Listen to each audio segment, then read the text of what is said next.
अस्सलाम वालेकुम, मैं हूं फ़िज़ान मंजूर और आप देख रहे हैं मेरा यूट्यूब चैनल। आज हम न्यूटन लॉज ऑफ मोशन को डिस्कस करेंगे। तो फोर्स और एक्सेलरेशन के बारे में जो सबसे पहले कंसेप्ट दिया वो न्यूटन ने दिया। न्यूटन ने फ़िज़िक्स की जो फील्ड में अपने कंट्रीब्यूशन किया, जो अपना किरदार अदा किया, उसे हम न्यूटनियन मैकेनिक्स का नाम देते हैं। अब मैकेनिक्स क्या है? मैकेनिक्स फ़िज़िक्स की वो ब्रांच है जिसमें हम ऑब्जेक्ट्स की मोशन को स्टडी करते हैं। तो न्यूटनियन मैकेनिक्स या क्लासिकल मैकेनिक्स में हम उन ऑब्जेक्ट्स को स्टडी करते हैं जिनकी स्पीड ऑफ लाइट से बहुत कम होती है, और अगर किसी ऑब्जेक्ट की स्पीड ऑफ लाइट को अप्रोच कर जाए तो फिर हम न्यूटनियन मैकेनिक्स को आइंस्टाइन थ्योरी ऑफ रिलेटिविटी से रिप्लेस करते हैं।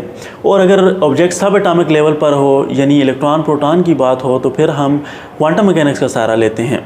न्यूटन ने 3 लॉज पेश किए जिन्हें हम लॉज ऑफ मोशन कहते हैं। तो आइए वन बाय वन इनको हम डिस्कस करते हैं।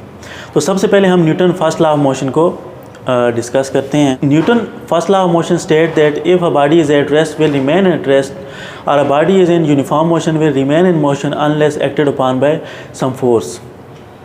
तो अगर एक बॉडी रेस्ट में है तो वो रेस्ट में ही रहेगी, और अगर मोशन में है तो मोशन में रहेगी जब तक कि हम उस पर कोई फोर्स ना लगाएं। तो मैथमेटिकली हम देखते हैं कि अगर फोर्स ज़ीरो और वेलोसिटी कांस्टेंट हो तो एक्सेलरेशन भी ज़ीरो होगी। तो यहाँ से हमें पता चलता है कि इसकी जो स्टेटमेंट है फर्स्ट लॉ ऑफ मोशन की, वहाँ से हमें पता चलता है कि इसके दो हिस्से हैं, एक रेस्ट के लिए है और दूसरा यूनिफॉर्म मोशन के लिए है। तो फर्स्ट लॉ ऑफ मोशन को हम लॉ ऑफ इनर्शिया भी कहते हैं। इनर्शिया को हम इस तरह डिफ़ाइन करते हैं कि inertia is the property of body by which it resist it's state of rest और ऑफ यूनिफॉर्म मोशन। तो जितना ज़्यादा मास होगा उतनी ज़्यादा इनर्शिया होगा। मिसाल के तौर पर अगर मैं आपको धक्का देता हूं तो हो सकता है कि आप गिर जाएं, और अगर मैं एक दीवार को धक्का दूं, जैसे ये दीवार है, इसको मैं अगर धक्का दूं तो ये नहीं गिरेगी क्योंकि इसका इनर्शिया ज़्यादा है, मास ज़्यादा है। तो यहाँ से हम इनर्शिया की एक और डेफिनेशन करते हैं कि inertia is the measure of mass. तो अगर हम इसको कुछ एग्जांपल से देखते हैं कि आप देखते हैं कि एक ड्राइवर को गाड़ी चलाने के लिए सीट बेल्ट की ज़रूरत होती है।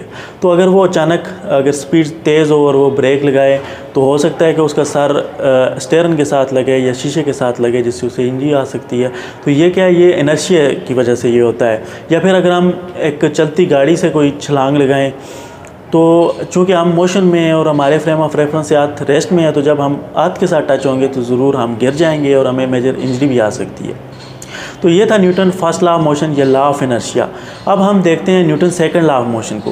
तो Newton second law of motion एक एम फिजिकल क्वांटिटी फोर्स को डिफाइन करता है। In fact it defines force in term of mass and acceleration. Acceleration is directly proportional to force and inversely proportional to mass. अगर यहाँ से हम इसका मैथमेटिकल रिलेशन निकालें तो वो बनता है F is equal to ma, यानी फोर्स, मास और एक्सेलरेशन के दरमियान रिलेशन या एक ताल्लुक। तो फोर्स की जो यूनिट SI जो यूनिट है इसकी वो न्यूटन है। CGS सिस्टम में इसकी यूनिट डाइन है और ब्रिटिश में इसकी यूनिट पाउंड है। तो ये था Newton second law of motion. अब हम Newton third law of motion को डिस्कस करते हैं। Newton third law of motion state that action and reaction forces are equal in magnitude but opposite in direction. यानी हर एक्शन का एक reaction होता है। मिसाल के तौर पर अगर हम दीवार पर कोई बाल फेंकते हैं तो वो वापस हमारे हाथ में आएगा। अगर हम ज़्यादा फोर्स से फेंकेंगे तो वो ज़्यादा तेज़ी के साथ हमारे पास आएगा, अगर आहिस्ता फेंकेंगे तो वो आहिस्ता हमारे पास आएगा। यानी जितना एक्शन होगा उसका अपोजिट उतना ही रिएक्शन होगा। तो एक्शन रिएक्शन, हर एक्शन का एक रिएक्शन होता है, लेकिन इसका तरीक़ाकार डिफरेंट हो सकता है। मिसाल के तौर पर अगर हम एक बाल को दीवार पर फेंकें तो वो वापस हमारे हाथ में आती है। अगर एक पत्थर को दीवार पर फेंकें तो वो दीवार के साथ लगकर वहीं गिर जाता है, और अगर हम मड को दीवार पर फेंकें तो वो वहीं पे स्टिक हो जाती है। तो इसमें कुछ फैक्टर्स इन्वॉल्व होते हैं, मसलन structures, packing fraction, elasticity and others. Let me simplified it in non scientifically way. अगर आपको कोई, मिसाल के तौर पर अगर आपको कोई थप्पड़ मारता है तो हो सकता है कि आप वापस उसको थप्पड़ मार दें, ये भी हो सकता है कि आप रोने लग जाएं, या ये भी हो सकता है कि आप उसे माफ़ कर दें। तो एक्शन सेम है लेकिन रिएक्शन डिफरेंट है। तो रिएक्शन डिफरेंट हो सकता है, यानी हर एक्शन का रिएक्शन होता है लेकिन वो इन अ डिफरेंट वे होता है, इन अ डिफरेंट स्टाइल होता है। तो ये न्यूटन के 3 लॉज थे जो हमने थोड़े शार्टली हमने इनको डिस्क्राइब किया। मुझे उम्मीद है कि आपको मेरी ये वीडियो पसंद आई होगी, और अगर आपको मेरी ये वीडियो पसंद आई है तो मेरा चैनल सब्सक्राइब करें। शुक्रिया, वास्सलाम।